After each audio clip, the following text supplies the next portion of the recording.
The Alton Towers Resort has a wide and rather large selection of rides and attractions. You've got different roller coasters, different dark rides, a few little flat rides and hardly any water rides. And with all of those rides considered, I've obviously ranked them and put them into top 10s in the past. But today, considering I have never really gone through every single ride at the resort and ranked them all individually, I thought why not bring back a semi-dead trend of a tier list and use one to rank all of the Alton Towers rides and roller coasters. There's a lot of rides to rank, so hopefully this doesn't take me forever. And if you do go on to disagree with any of these opinions, I don't know what I can do. It's my opinion, of course. Stuff that disagreement up where the sun don't shine. And if you do go on to enjoy this video, no matter the agree or disagree cost, then please be sure to subscribe to the channel if you are new around here. It'd be greatly appreciated. It is time for the tier list. It's back. Better than ever. So here we are then. As you can see, we've got loads of the different rides that are at the park, previous years and also this year. And maybe even next year, because I can see Nemesis is on there, and that's not there this year. Too many years, I can't be bothered. It's a selection of rides and attractions at the place we're talking about there. So let us begin with Battle Galleons, Galley Battons. It is a Mack ride splash battle where you sit in your own boat with a team or a family, I don't know, and you each have a separate water blaster and you shoot at other people on the ride, and it can get quite competitive. Hello. Hello. Hey. We're wet.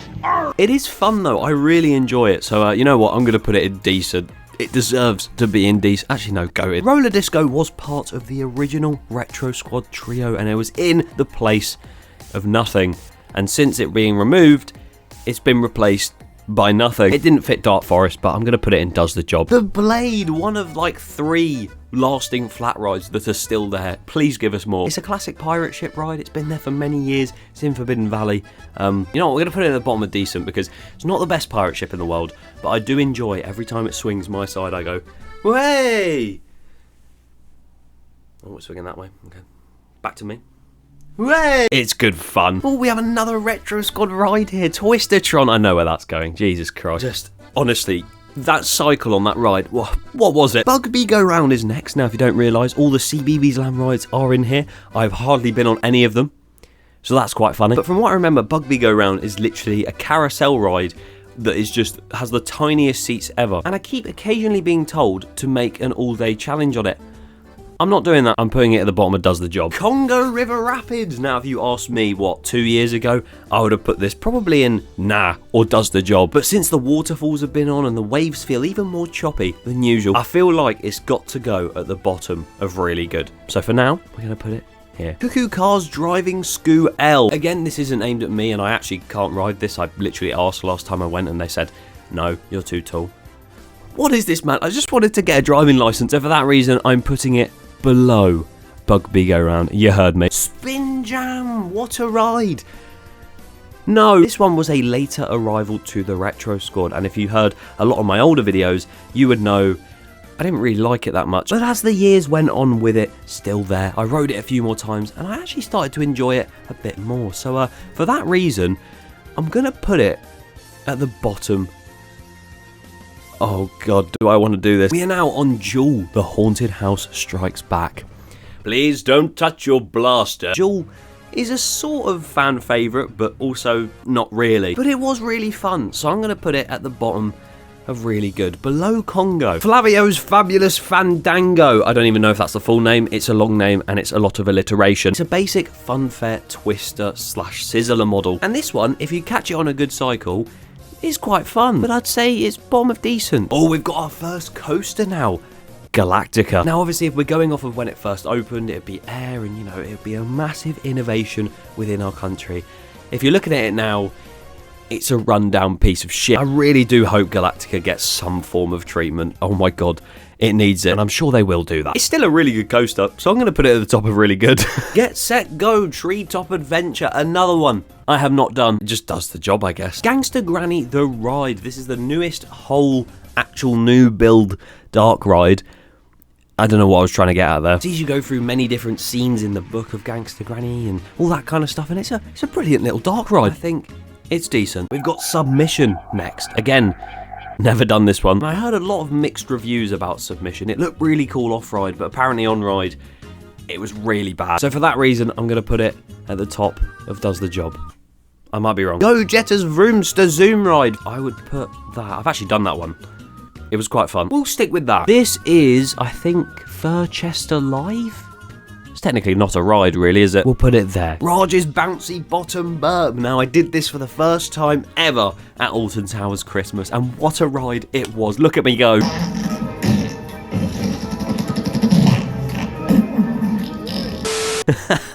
It's going above roller disco. That feels so right. Heave ho in Mutiny Bay. This is literally a pirate ship that swings round. What are they called? A rocking tug, but it's a pirate ship. That can go at the top of Does the Job.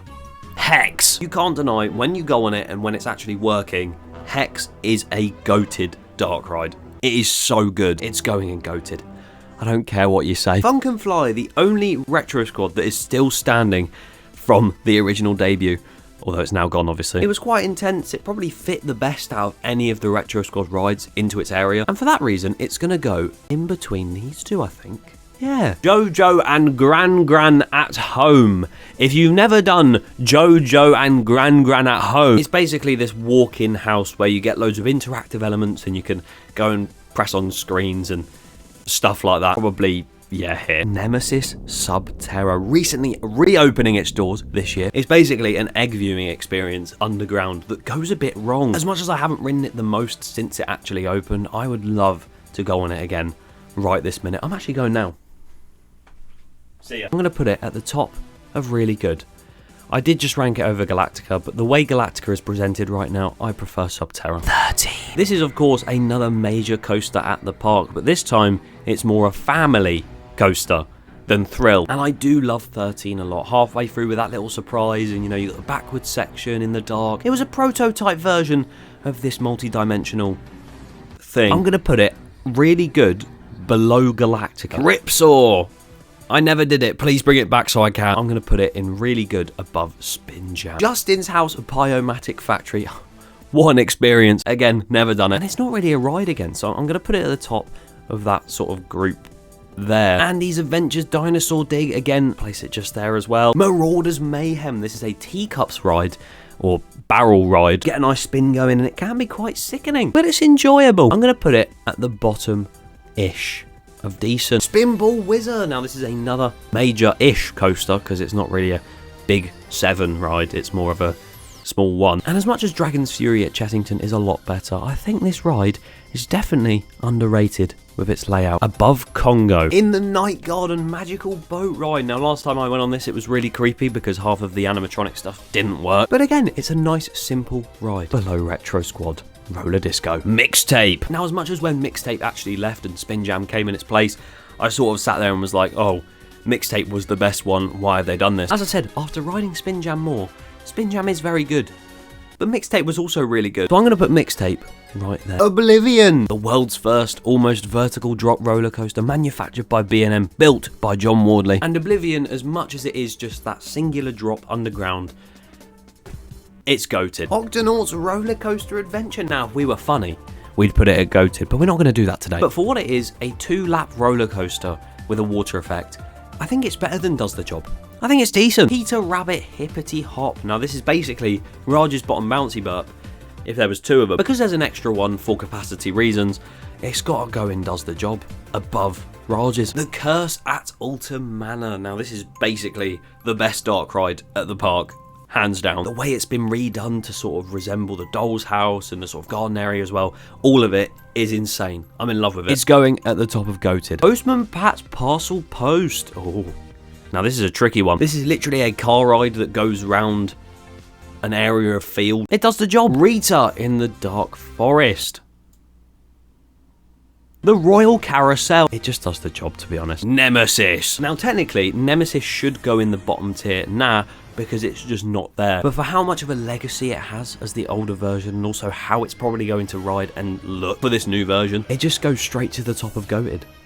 I mean, look, the black and red. It was already hinting at it. Runaway Mine Train, a nice little Mack powered coaster, a lovely ride. It's going to go in really good underneath Spinball Wizard. The Smiler, the world's first 14 looping roller coaster. It is insane. Looking at this thing off board and then also being on board it, Oh my god, you can't see where you're going. And I know Nemesis may not be open yet, but the terrain that follows and the sort of look of the station that's going to have, I'm going to put the Smiler below it. That might trigger a lot of people. Is my opinion, remember. The Alton Towers dungeons. Now, we're talking about the boat ride in there because we're doing rides and attractions. Then as a singular boat ride, it's probably closer to now. But for the whole experience leading up to that and also afterwards, we're going to put it in decent. And finally, we have the Wickerman. I need to hold back the urge to put it at number 1. Because personally, if someone came up to me and went, you can either ride the Smiler or Wickerman right now, I would straight away choose Wickerman. The speed it manages to get, the theming of it, the pre-show as well, just everything about it is beautiful. But if we're saying about the new Nemesis or the old Nemesis, then I don't know which one I'd rather go on. I've been saying this whole time though that Hyperia is going to be the best in the UK, followed by Nemesis. So by that logic, Nemesis has to be my favourite Alton Towers. So we're going to put Wickerman at a lovely second. First the worst, second the best. I'll go with that. Leave in the comments what you think of my list. Please don't hate me for anything I said. Subscribe. Bye-bye.